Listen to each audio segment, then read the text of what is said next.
Morning. It's been announced I'm a speaker at Pocket Gamer, so I've been doing a talk there in January. I've got another talk at the end of this month at a small online thing in France. Busy. The game can be very busy, working very hard.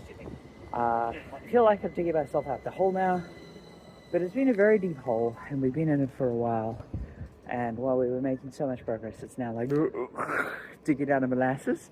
But I do feel like we're finally out of the molasses. Details. So, yeah, 20% time on the PlayStation stuff. That's seeing progress. And the memory solver bug stuff seems mostly resolved. Everything's just sort of running robust tests and making sure we don't hit these issues sort of post-launch. You know, making sure this core bit is really robust. Because it really is important that it is robust. I think I'm over that hoop.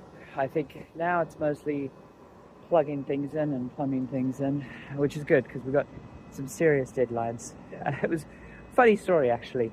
Setting up VR footage, especially mixed reality VR footage, is a real pain in the neck because the Quest pass-through cameras are kind of shit in low light and stuff.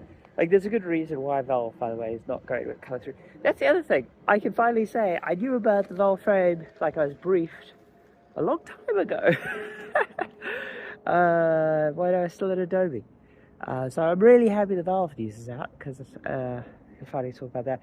I'm going to talk about that longer at more length at another time. I think that's a different format.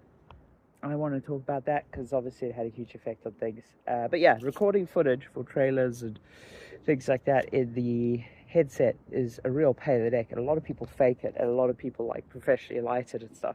We didn't want to go the full professional lighting route, but we did get some like LED lighting off Amazon, like, you know, like photography lighting. And literally, Theodore had like tons of lights set up and like some strapped to his head and everything, trying to get the best lighting situation.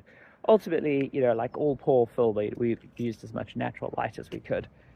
But, you know, English weather. But, I mean, honestly, even on a cloudy, wet day, you get so much more light outside than you do from most indoor lights. People don't realize how much light there is outside.